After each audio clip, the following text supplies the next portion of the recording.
بسم الله الرحمن الرحیم.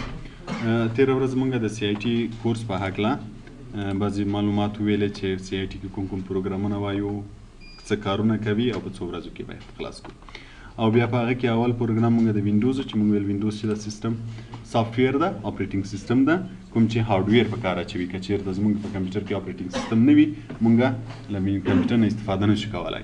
سیستم سافټویر ده چې هارډویر په کار اچوي. بیا هم د وینډوز لیاوټ ویل چې وینډوز به موږ تاسو څنګه پیژنو. نو موږ ویل چې وینډوز لیاوټ کې د وینډوز ډیسکټاپ او ټاسک بار او آیکنز او سٹارټ مینیو کله چې دا شیان راځي نو موږ پوهیږو چې زموږ کمپیوټر کې وینډوز شته او موږ استفاده ترې کولی شو. که نه راځي نو بیا وینډوز نشته، استفاده نشو ترې کولی. دا تیر درس و. نن درس کله چې موږ وینډوز وپېژانده چې زموږ په کمپیوټر کې وینډوز شته او موږ ویل چې سٹارټ مینیو کې پروګرامونه له دې ځای نه خلاصوو. نو راځو اول یو پروګرام چې د وینډوز خپل یو پروګرام ده، آل پروګرامز. په آل پروګرامز کې اکسسریز کې د ورډ پیډ په نوم یو پروګرام ده چې اول وایو. څه شو ورډ پیډ؟ یوه لاره دا ده چې وینې دا کلیک کې آل پروګرامز کلیک کې اکسسریز او بیا ورډ پیډ کلیک کې تر څو دا پروګرام نه خلاصي. دا یوه لاره. بله لاره چې دلته راسن یې ولیکې په دې ځای کې ته راسن ورډ پیډ ولیکه، دلته خپله را پیدا کېږي. دلته چې موږ هر پروګرام چې زموږ په کمپیوټر کې انسټال وي نوم یې دلته ولیکو، دلته دستې را پیدا کېږي. مثلا زه اکسل ولیکم، اوس ګوره اکسل را پیدا شي. نه اوس که یې خلاصوم کلیک به یې کوم. یوه لار به یې دا وي چې دلته به یې لیکې او بله لار به هم دا وي چې دلته د آل پروګرامز نه به پیدا کوي. زه به ورډ پیډ دلته ولیکم چې خلاص شي. ورډ پیډ کلیک به یې کوم، ورډ پیډ پروګرام خلاص شي. دا ورډ پیډ پروګرام دا هم د وینډوز یوه برخه ده. دا پروګرام د څه لپاره استعمالیږي؟ ورډ پیډ. WordPad is word processor. WordPad پروګرام ته word processor ویل کېږي. لکه څنګه چې موږ ویل وینډوز ته اپریټینګ سیستم ویل کېږي. اپریټینګ سیستم هر هغه پروګرام ته وایي چې د کمپیوټر د هارډویر په کار واچوي. هغه صرف وینډوز نه ده، نورې کمپنیانو هم جوړ کړی. وینډوز مایکروسافټ کمپنۍ جوړ کړی ده. بل اپریټینګ سیستم ده د ماک په نوم چې هغه میکانټاش کمپنۍ جوړ کړی. لکه آیفون نه به مې استفاده کړې وي. ګوره د آیفون یو قسم سیستم ده، د سمسنګ ګلاکسي بل قسم سیستم ده، خو د دواړو وظیفه څه ده چې د هارډویر په کار واچوي. هغه د اپریټینګ سیستم ویل کېږي. دلته بیا ورډ پروسیسر ده. ورډ پروسیسر بیا هر هغه پروګرام ته ویل کېږي in which we do application and documentation work.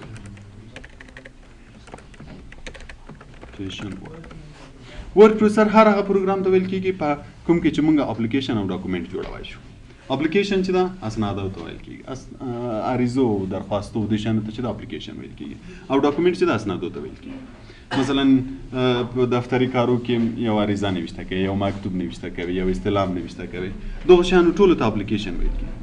او ډاکومنټ اسنادونه مثلا یو کتاب لیکي، یو مجله لیکي، بعضې نور شیان لیکي، یو راپور لیکي، دغه شانو ته بیا ډاکومنټ ویل کېږي. نو ورډ پیډ ورډ پروسیسر ده. که یو څوک پوښتنه وکړي چې ورډ پیډ کې موږ څه کار کوو، نو موږ ورته وایو چې ورډ پیډ چې د ورډ پروسیسر ده، او ورډ پروسیسر کې موږ اپلیکیشن او ډاکومنټ جوړوای شو. هر هغه پروګرام چې ورډ پروسیسر وي په هغه کې به موږ دا کارونه کولی شو. نو زما په کمپیوټر کې وینډوز شته، زه اوس غواړم چې یو عریضه نوشته کړم، یو اپلیکیشن جوړ کړم، نو زه باید له کوم پروګرام نه استفاده وکړم؟ له ورډ پیډ نه باید استفاده وکړم. ورډ پیډ به څنګه پیژنو؟ لیاوټ اف ورډ پیډ. زه به څنګه پیژنم چې دا ما ورډ پیډ خلاص کړی ده؟ له چیش نه به پیژنو؟ له لیاوټ نه، له قوارې نه به پیژنو. نو په دې کې بیا اول ټایټل بار ده، د ورډ پیډ ټایټل بار. ټایټل عنوان ته وایي. اوس که وګورو د دې پروګرام نوم دلته لیکل شوی ده. د څه په نوم ده؟ ورډ پیډ. هر پروګرام چې موږ خلاصوو، هر پروګرام د هغه نوم به دلته لیکل شوی وي. نو موږ به له دې ځای نه پیژنو چې ما اوس کوم پروګرام خلاص کړی ده.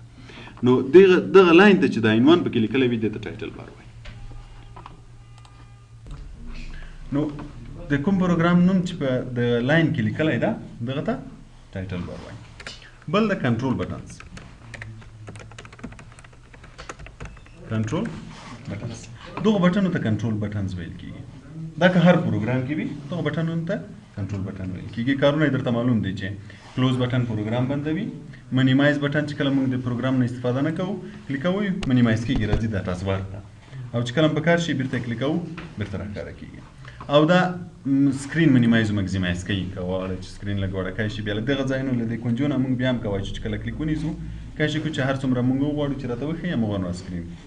خو که چېرته بیرته دا کلیک کوو بیا سکرین بیرته مګزیمایز کېږي، دا دی هغه په اندازه کېږي، سکرین په اندازه کېږي. دغو بټنانو ته کنټرول بټن پرس کیږي دا که په هر پروګرام کې وي. بل د مینیو بار دغه لاین ته مینیو بار ویل کیږي. د چې ګورار یو کلیک کوي اپشنونه یې جدا وي. دغه ته هوم مینیو ویل کیږي، دغه ته ویو مینیو ویل کیږي. دا نوم چې بره هر څه نوشته وي دغه مینیو بیا په مغه نامه یادېږي، نو دې ته هوم مینیو وایي او دې ته ویو مینیو وایي. بل د سټینډرډ بار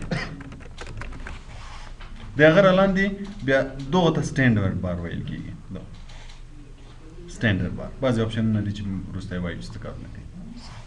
بل د رولر خو به تاسې مو پېژنئ، خطکش چې د صفحې اندازه درته کوي چې دومره فاصله چې ده دې ته مارجن وایي، چې هغه اشیا چې ورته وایي چې دومره ځای ده که چېرته بیا موږ دا پرنټ کوو ګنډو یې که نه بیا دومره فاصله وګنډو نو خط به پکې بند پاتې کېږي نه. له دغه طرف هم دومره فاصله لري، له دې دغه فاصله درته کوي. موږ چې خط لیکو له دغه ځای نه ته دغه ځای پورې لیکلی شو. رولر موږ ته دا شیان کوي. او بل د سټیټس بار دغه لاندې لاین ته بیا سټیټس بار وایي. دغه لاین کې په سټیټس بار کې ګوره موږ سره دلته فیصدي شته، دې ته زوم وایي. که غواړې چې دا سکرین له غټ درته وښیي ګوره دا د جمع نشان چې کلیکوې سکرین ورته غټ کوي، منفي علامه چې کلیکوې سکرین وړوکی کوي. دا یې غټوي نه، صرف درته غټ یې ښکاره کوي. نو که چېرته مثلا بعضې خط لږ واړه لیکلي وي نو ته وایي چې لږ غټ راته ښکاره شي، له دې ځای نه زوم کولی شي. خو نارمل یې څو فیصده ده؟ 100% یې نارمل ده چې څومره په 100% کې ښکاره کېدو که چېرته موږ دغه خط پرنټ هم کوو همدومره به بیا راته ښکاري. او غټ نه پرنټېږي. اوس مثلا که زه دا زیات کړم دونه مې غټ کړو که نه چې زه دا پرنټوم دا دومره پرنټېږي نه، پرنټېږي نارمل څو فیصده ده؟ 100%. نو تاسو به بیا همیشه 100% ګورئ چې کله پرنټوه نو یو 100% کوي چې پرنټېږي دومره په دغه اندازه باندې. صرف که د بعضې ځایونه غواړئ چې لږ غټ درته ښکاره شي نو بیا به موږ دلته زوم کوو تر څو غټ راته ښکاره شي. یا کله وخت موږ غواړو چې ټوله صفحه پوره راته ښکاره شي نو زوم آوټ کوم یې تر څو ماته ټوله صفحه پوره ښکاره شي چې ما په دې صفحه کې تر اوسه څومره غټ کړی. خو نارمل یې همیشه څو فیصده وي؟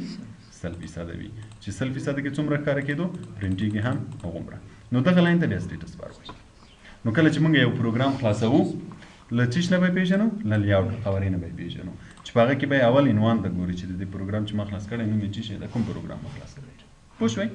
نو ورډ پیډ څه کار کوي؟ ورډ پیډ ورډ پروسیسر ده او موږ کوم کارونه پکې کولی شو؟ اپلیکیشن او ډاکومنټیشن پکې جوړولی شو. بیا راځو د کیبورډ بعضې بټنز سره چې باید ورسره بلد شو، شاید ورسره بلد به هم اوسئ. اوس ګوره موږ په کیبورډ کې له A نه تر Z پورې حروف لرو او د 1 نه تر 9 او 0 پورې بټن لرو چې هر یو غواړي لیکي چیرته لیکل کېږي دغه نشان چې چیرته وي دغه نشان ته کرسر وایي. دا چې هر چیرته وي خط همالته لیکل کېږي. اوس دغه ځای کې ده مثلا زه غواړم چې یو نوم ولیکم د حروفو نه لکه څنګه چې په موبایل کې چې میسج لیکو هم ګورم داسې یو نشان وي، هغه نشان ته وینې کرسر وایي. نو دا چې هر چیرته وي خط همالته لیکل کېږي. اوس دلته ده که زه غواړم چې یو خط ولیکم ګورم دلته لیکل کېږي. که چېرته پاکوم مثلا زه غواړم چې دغه یا یو جمله یا یو لغات پاکم نو دا کرسر باید اول ته ورولم لکه څنګه چې موبایل کې ده دلته هماسې ده. مثلا زه غواړم چې دغه خط پاکم نو اول به دلته کلیک کوم، دا د ماوس بټن ته کلیک وایي. کلیک به کوم کرسر همالته ځي. نو بیا ګوره بیک سپیس بټن لرو چې تر څو دا وهې هغه پاک شي. نو بېرته به یې ضروري دې ته بیک سپیس وایي. که چېرته غواړم چې مثلا دلته ما یو جمله لیکلې دې نه را لاندې یو بله جمله ولیکم او کرسر لاندې راولم، کرسر لاندې راوستلو لپاره بیا انټر. موبایل کې هم ګوره موږ داسې کله دویم لاین ته راځو نو انټر وایو، دلته انټر وایي لاندې راشي. که بیرته غواړئ چې کرسر لاندې بره لاړ شي بیا وروسته په کلیک هم کولی شئ او په بیک سپیس هم کولی شئ چې بیک سپیس ووهئ بیرته بره لاړ شي او که انټر ووهئ بیرته به لاندې راشي. که چېرته د حروف لیکل هم همداسې اوس مثلا زه دا هر حروف چې لیکم چې کرسر چېرته وي همالته لیکل کېږي. پوه شوئ؟ بیا په کیبورډ کې موږ سره یو څو بټنه نور دي د شیفټ کنټرول او الټ په نوم باندې. شیفټ کنټرول الټ دې طرف ته هم شته دې طرف ته هم شته، د کیبورډ دواړو طرفو ته شته. دا موږ د شارټکټ لپاره استفاده کوو چې وروسته بعضې کمانډونه وایو د هغو د شارټکټ لپاره بیا موږ له دې نه مثلا زه غواړم چې د دې رنګ بدل کړم، بولډ یې کړم، ایټالیک یې کړم، نو دا کمانډونه ټول دلته شته. خو د اسانه لپاره چې موږ په اسانۍ سره هغه کار وکړو بیا شارټکټ نه بیا د کنټرول الټ شیفټ دو بټنونه استفاده کوو چې وروسته بیا بلد شي. نو دو بټنونو ته چې دا شیفټ کنټرول الټ دا د شارټکټ لپاره استفاده کېږي. بل دغه بټن د دې بټن نشان که وګورئ ګوره دا نشان او دا نشان یو شی ده، پام ده؟ دې ته وینډوز کی وایي. دا د دې لپاره ده که د سټارټ منیو راوستله کلیک کا سٹارټ منیو راځي دلته هم راوستای شي او دلته هم راوستای شي پوه شئ په دې باندې که بیرته راځو ورډ پیډ ته اوس که زه غواړم چې یو جمله غټه ولیکم مثلا دغه یو عنوان د زه غواړم چې دا لږ غټ ولیکل شي نو هر جمله یا هر لغت کې چې ته غواړې تغییرات راولې هغه جمله به سلیکټوې سلیکټ معنی انتخاب اوس زه مثلا غواړم چې دا جمله غټه شي نو زه باید دا سلیکټ کړم که چیرې سلیکټ نه کړم نو دا پروګرام پوهېږي نه چې کوم ځای ته غواړې چې تغییرات راولې نو بیا به سلیکټ اوس مثلا زه دا غواړم چې سلیکټ کړم سلیکټ هم په ماوس کوای شي او هم په کیبورډ کوای شي که په ماوس کوي اوس مثلا زه دا په ماوس سلیکټ کوم نو یا په دې سر کې یا په دې سر کې کلیک وکړه چې کرسر اول مانته لاړ شي اوس ګورل ما کلیک کوم کلیک ونیسه په کاشه کې تر څو دا سلیکټ شي یا مثلا که دلته وي کلیک ونیسه راکاشه کا کدی خواته یو کلیک ونیسه خواته کاش کا کا خواته د خواته راکاشه تر څو دا سلیکټ شي کله چې سلیکټ شو اوس تغییرات دلته راځي مثلا زه غواړم چې دا لږ غټه شي نو بیا به دغه چینج دی ته فونټ سایز وایي چې دا کرسر ور باندې راشي نو مې لیکل کېږي فونټ سایز اوس څو ده 11 ده نو زه غواړم چې دا خط غټ شي نو زه به دا زیاتوم او که غواړم چې وړوکی شي بیا به کموم دا نورې جملې ولې نه تغیرېږي په دې خاطر چې موږ سلیکټ کړی دا چې کوم یو دې سلیکټ کړی وي تغییرات پکې راځي اوس زه دا کلیک کوم ګوره دا به راشي یا غواړم چې لږ ډبل شي بیا به بولډ کوي بولډ یو څه ډبلېږي وینئ بیرته ایسته کې بیرته ساده کېږي یا ایټالیک چې لږ کاږه غوندې شي بیرته سیده شي یا انډرلاین چې لاندې لاین ولري بیرته یې ایسته کړو بیرته ایسته کېږي یا په منځ باندې یو لاین ولري پوه شوې یا سوپر سکرپټ او سبسکرپټ وي دا موږ تاسو د فورمولو لپاره زیات استفاده کوو مثلا زه دلته لیکم چې 2 په توان 2 اوس که زه داسې ولیکم داسې خو 2 ویشت کېږي نو بیا به څه کوي چې دا کوم یو غواړي چې توان غوندې شي صرف به هماغه سلیکټ کړي بیا به دلته دا یو کلیک کړي دا سوپر سکرپټ هغه به وړ غوندې شي وینئ او که برعکس غواړم چې لاندې راشي مثلا زه لیکم چې H2 اوس زه دا 2 وایم چې باید لاندې راشي نو بیا به صرف دا 2 انتخاب کړي د ماوس په ذریعه کې که د کیبورډ په ذریعه کې بیا به دا یو کلیک کړي سبسکرپټ هغه به لاندې راشي نو دې ته سبسکرپټ وایي او دغه سوپر سکرپټ وایي بیا اوس ګوره دا جمله زه انتخابوم که غواړم چې د دې خط رنګ بدل شي نو بیا دلته دا فونټ کلر چې ده ټکسټ کلر دا یو به کلیک کړئ که دغه یو کلیک کړئ راسم دا ګوره دلته لاندې رنګ تور ده وینئ نو دا بیا تور رنګ ورکوي تور خو تیار ده که بل رنګ ورکوي بیا به دغه بټن کلیک کړئ دغه طرف کلیک کړه اوس مثلا زه وایم چې سور رنګ دي شي اوس ګوره سور رنګ یې واخیستو خو ښکاري نه ولې ښکاري نه په دې خاطر چې دا جمله انتخاب ده نو ته به یو بل خواته کلیک کړې تر څو د دې انتخاب ختم شي ګوره دې رنګ که بیا تغییرات راولئ بیا یې سلیکټ کړه بیا اوس ګوره دلته سور رنګ راغی مخکې مې تور و یعنې که زه اوس دا جمله کلیک کوم او دغه طرف بټن کلیک نه کوم راسم دا کلیک کوم هم دا څه رقم کېږي سور کېږي که غواړم چې رنګ یې بدل شي مثلا دا بدلوم بیا بل ته دا کلیک کوم بل رنګ ورکوم مثلا دا ورې دا رنګ ورکوم اوس که دې خواته کلیک کوم دا به هماغه رنګ واخلي که غواړې چې شای رنګ ولري بیکګراونډ یې بیا به دغه یو استعمالوي دې ته بیکګراونډ کلر وایي هایلایټ کلر اوس ګوره زه وایم چې زیډ رنګ اوس که دې خواته کلیک کوم مینې د خط رنګ سور ده چون ما مخکې سور انتخاب کړی و او شاته یې زیډ رنګ بیا انتخابوم سایز خو موږ ویلې چې له دې ځای نه کولی شو چې غټ کړو دلته هم کولی شو له دې ځای نه له دې ځای نه دا چې څومره کلیک کوې سایز یې غټېږي ګوره دلته اندازه یې زیاتېږي 18 شوه 20 شوه 22 شوه دلته به دا غټېږي او که دا کلیک کوو بیا بېرته پوه شوې په دې نو دا سلیکشن شو چې هره جمله کې د غوښتل تغییرات راولي هماغه به سلیکټ کړي اوس که زه دا جمله غواړم چې منځ کې راشي عنوان غوندې بیا به دغو الاینمنټ نه استفاده کوي دې ته الاینمنټ وایي اوس وګورئ دغه ګوره د رنګ یې چینج ده رنګ یې وینئ داسې نارنجي غوندې ده دا په دې معنی چې اوس دغه یو انتخاب ده او دې ته لیفټ الاین وایي یعنې دا خط کوم طرف ته ده لیفټ طرف ته ده نو که وایم چې دا د منځ ته راشي بیا به دغه یو کلیک کوئ سنټر اوس ګوره خط چېرته راغلی کومه جمله راغله کومه جمله چې انتخاب که چېرته دا یو کلیک کوم بیا رایټ ته راځي دې سره او که بیرته دا یو کلیک کوم بیا